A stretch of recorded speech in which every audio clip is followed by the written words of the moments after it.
are listening to the Healing Migraines Naturally podcast. I'm your host, Dr. Leslie Caesar, and I'm helping women rediscover a migraine-free life. Today I'm talking to Danika and her husband Ian about Danika's recovery from chronic migraines. Welcome, Danika and Ian. How are you guys? Thanks for having us. We're really good. Glad to be here. Good. So you were just mentioning, Danika, that you guys just got back from a trip. That must have been nice. Yeah, we went to the beach for a week, and I was just saying we were able to enjoy it without me getting a migraine for the whole week. So I was really glad about that.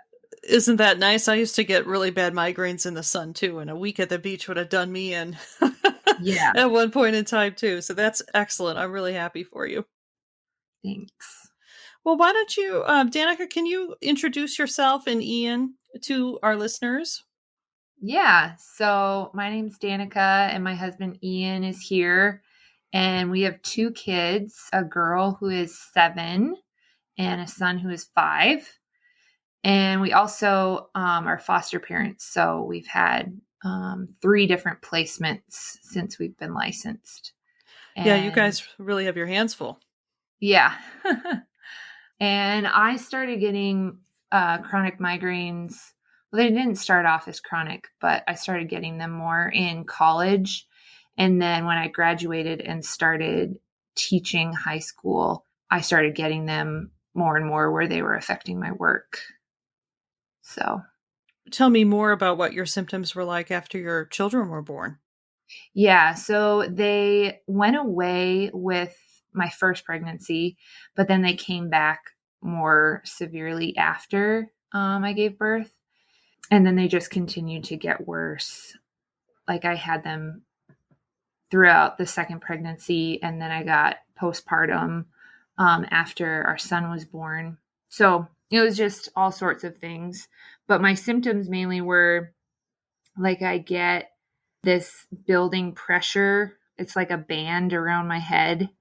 And it just feels like something is squeezing my head really tight, or I can't think straight. If it gets really bad, I need to lie down, have the dark room. Sometimes I get nauseous, but I never throw up. I just feel really awful. Yeah. And how was this impacting your life? It was impacting it a lot. I feel like it was really hard to schedule things. I had a really hard time committing to plans because I would get anxious about having to cancel them and then rearrange everything. Yeah, I'm trying to think what else. Like, just so much of life was interrupted from the migraines. Mm-hmm. Ian, what was it like for you to see Danika go through this? Well, I guess what I'll say is, when we first got married, the migraines were definitely a part of life, but it didn't seem like that heavy a thing to carry around. But now we've been married almost 9 years. And in that time, it progressed so severely, especially after the birth of our children, that it really did become debilitating. And, the impact is, it's hard to describe really, because you feel hopeless in it. There's just so little that's in your control. The resources and the advice you're given and the treatments you're trying, you get these little glimmers of hope that maybe have an effect for a short period of time, but then just keep letting you down and keep disappointing. And by the time we started talking to you, I mean, I had a very, very healthy skepticism of pretty much anybody who told me that they knew what they were talking about when it came to migraines.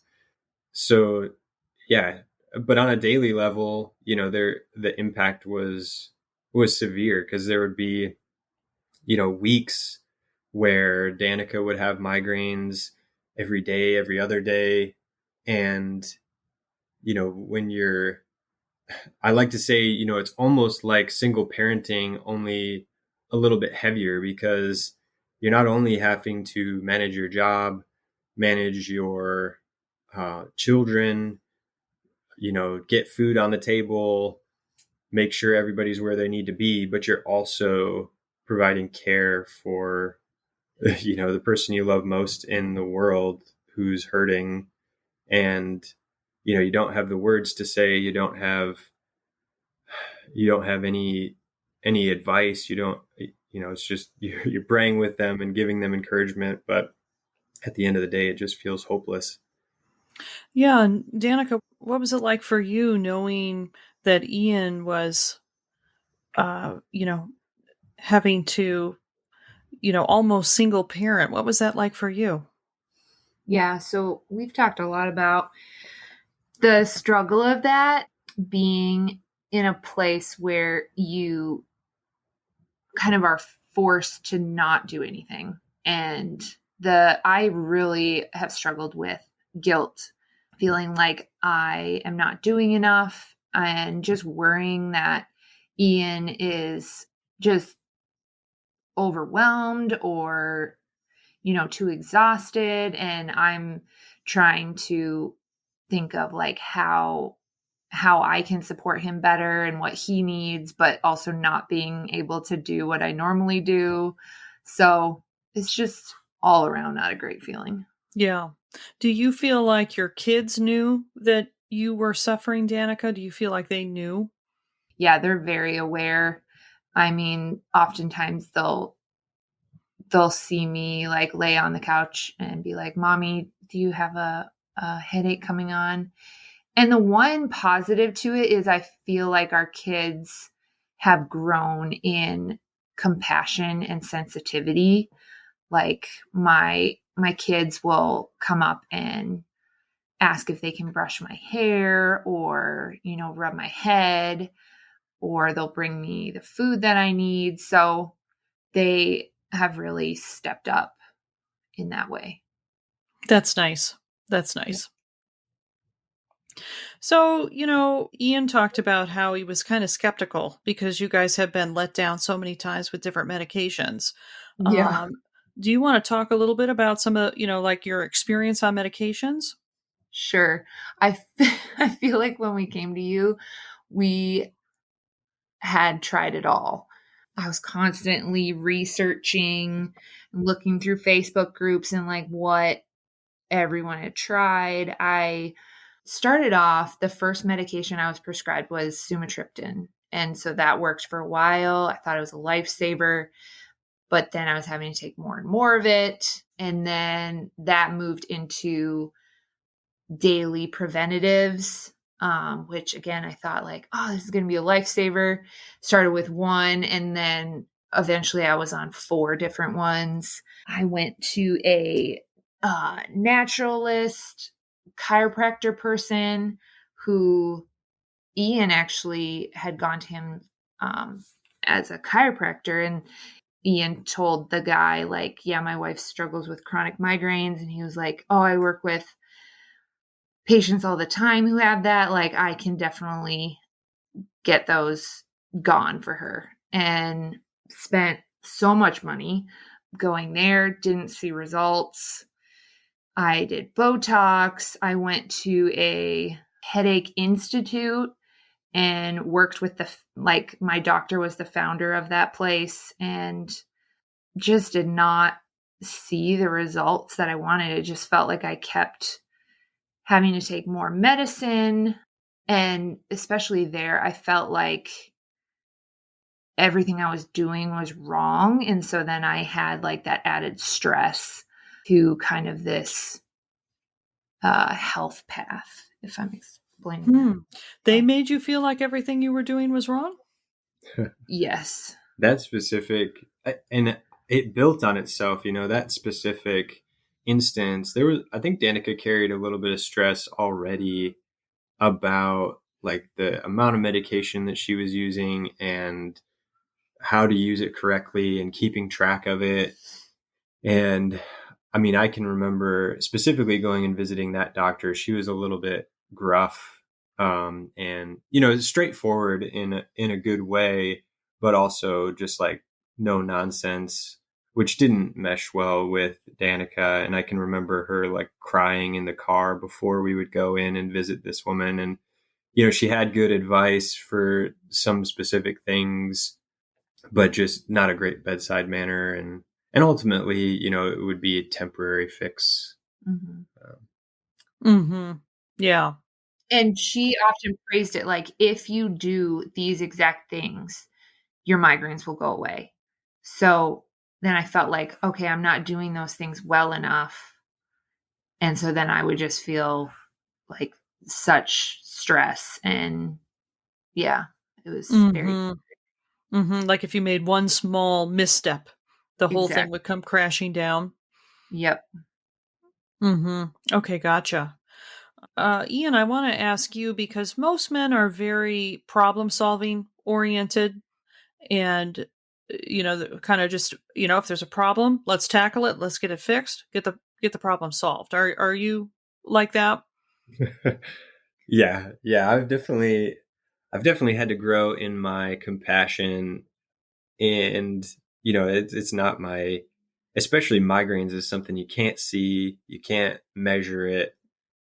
Nobody else but Danica is experiencing it. So, um, yeah, for me, it was, even just coming to a place of having patience with it was a struggle for me. But yeah, definitely, like once it's acknowledged, it's like, okay, we're going to do these things and it's going to be done. And, over and over we were told this is what you have to do. And it just kept letting us down. Yeah, yeah. Yeah. I've heard from other husbands how particularly painful it is for husbands to feel so helpless in this situation. Did you go through that at all? Yeah, so many times. There's one specific moment I think that stands out to me, and it was actually pretty close to when we decided that we were going to reach out to you, and do that initial consult.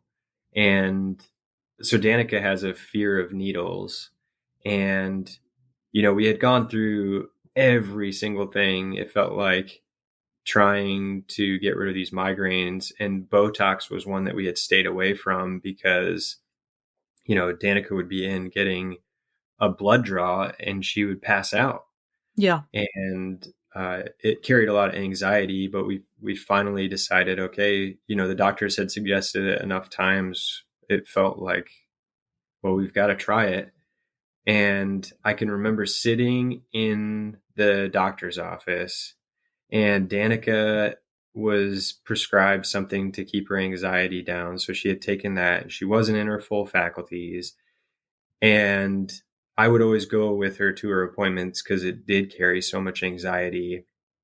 And the nurse came in, and she's got to do her blood pressure checks and all this. And then she's sitting at the computer and just reading off this huge list of medications, all of which I have no idea the names of. And Danica, in like partial awareness, is like trying to keep track of which medications she's on and what doses she's using, and communicating that to the nurse, all while the Botox is coming in the next like 20 minutes or so. And so she's got that nervousness on top of it. And I just remember sitting there and, thinking how strong my wife is, number one, but how all of this stuff that we're doing, it's not working, and I can't do anything to change it. And it's hard. It's really difficult to see that and know that there's nothing that I can do about it. It's defeating. Puts you in a really Yeah. low place. Yeah. Yeah. Is that what motivated you guys to reach out? That experience with the Botox and kind of reaching that kind of last straw? What motivated you to reach out? Yeah, I was actually thinking back to when we reached out to you, and I had you recommended by a stranger. I'd seen her on a Facebook group, you know, talk about her journey. And so I messaged her and asked about you. And that was maybe 3 or 4 months before I actually reached out, because like we've been saying, we're just super skeptical about like what's going to fix me. But then we had our second placement in foster care, and it ended way sooner than we were told that she was going to be a long-term placement. And she ended up only staying with us for 3 weeks. And so when she got abruptly transferred elsewhere, we were just so discouraged, and I felt angry and sad, and not only about having this little baby leave, but on top of that, not feeling well. And so I think that's what made me take the step to set up that initial consult, was like, what have we got to lose, I guess. Mm-hmm. Mm-hmm. And And what were we're your fears when we first started working together, Danica? That it wouldn't work. Uh-huh. Or that, what we were doing would maybe have short-term benefits, but then would stop helping. Yeah, I'd say those were my big ones. Mm-hmm. Ian, did you have any fears? well, yeah, I can remember being, just very skeptical about it. And additionally, I mean, the money thing was part of it as well. Especially once we started doing Botox, we were spending so much money on treating these migraines, and we have great health insurance, but it was it was adding up, and it was becoming a pretty heavy burden.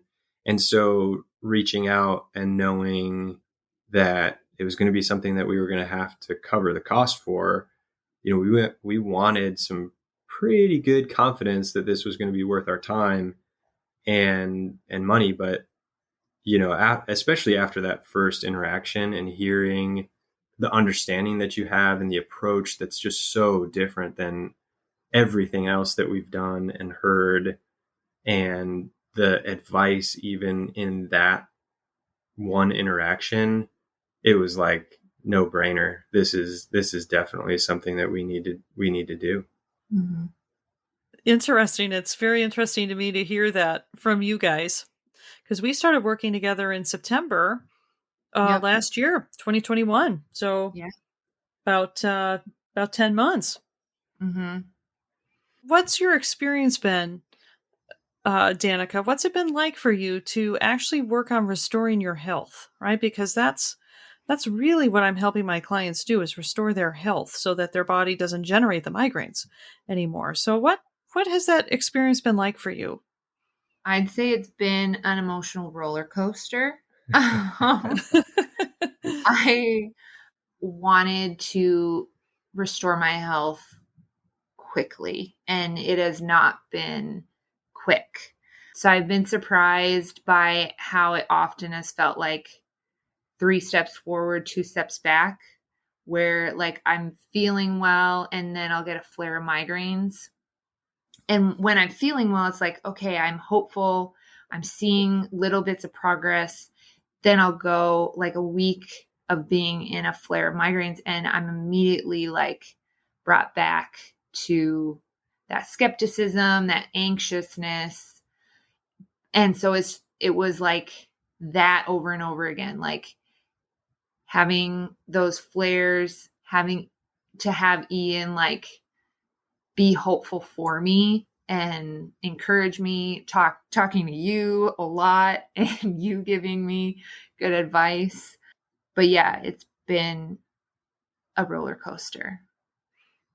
And what surprised you the most about the process?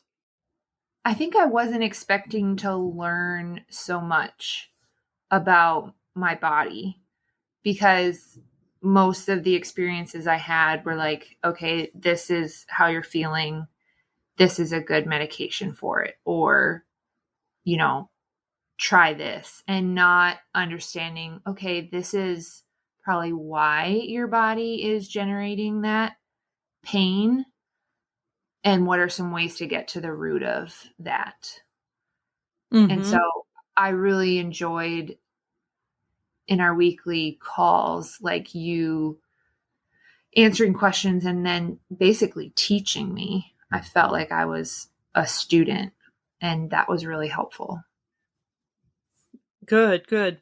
Ian, what surprised you about this process, watching your wife go through this? The confidence, I guess, I've gained back in some of the medical industry in general. I think I had gotten to a place where I was pretty jaded about all of it and felt like, people really weren't helping. And I think doctors in general are looking to do good and they want positive results for their patients. But I got to a place where I just didn't think people knew what they were talking about. And obviously there are people who know what they're talking about, and you, Dr. Leslie, have proven it. I think, you gotta find the right people, but I think obviously you're out there. Well, Danika, how are you feeling now? Let's break the suspense for people. How are you feeling now? What is life like for you now? Ian and I were recently reflecting, with our 9-year anniversary coming up, that this is probably the best that I've felt the whole time we've been married. Mm-hmm. So just super grateful. Like, I was getting migraines multiple times a week, a headache almost every day, having to take medicine almost every day. And I mean, I'm to the point where I only have one daily prescriptive medicine that I'm weaning off of. And I don't really have to take much medicine beyond that. And I was also getting menstrual migraines. And I just got my first period where I didn't get any migraines. So that was another huge win for me. Big milestone. Yeah. And so, yeah, you said that when we started, you were on 4 daily preventatives. Yep. And you're down to 1 now. Yep.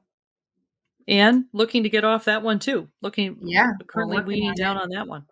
Mm-hmm. So yeah, it's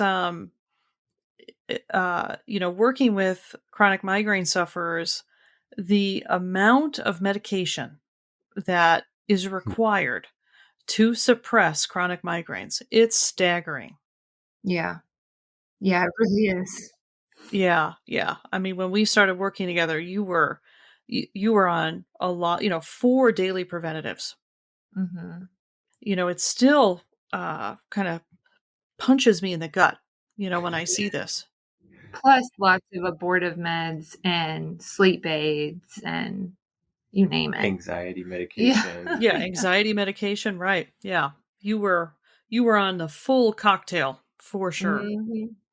Yeah. Well, so what is your hope for the future for both of you now? The first thing, I hope to be fully med free. So getting off this last one. And then I really hope to continue having migraine free periods. And I mean, the last thing I would say is we hope to have another child, whether biologically or fostering. And my hope is that my body can continue to heal in such a way where it can handle the stressors that a pregnancy or bringing another child into our family, that my body could handle that. Amazing. I just love hearing that, right? You feeling well enough to bring another life into your family. Yeah. That's wonderful. I'm really happy for you both. Thank you. Well, thank you so much. Thank you for taking time out of your life here and sharing your story with the listeners here. Really appreciate it. Yeah, you're welcome. Thanks for having us. And I just want to say again how grateful we are to you for how you've helped us. My really pleasure. Great. Your body has an amazing ability to heal and recover. And all you needed was just the right guidance, and your body did the rest. You did the hard work. So congratulations. Thank you. Well, wonderful. And thanks everybody for listening. And before you go, be sure to like this episode and subscribe to this podcast. And please, if you have somebody in your life who's suffering from chronic migraines, please share this information with them. Who could benefit from this information that we talked about today? Please share that on your social media or share it with your friends and loved ones who've been praying for this information. And if you want to stay connected with Mary and I, please join our free Facebook group. We have nearly 12,000 women who are rediscovering a migraine-free life naturally. You can go to Healing Migraines Naturally with Leslie Caesar, ND, in the search box on Facebook, or you can go to healingmigrainesnaturally.com and we will redirect you there.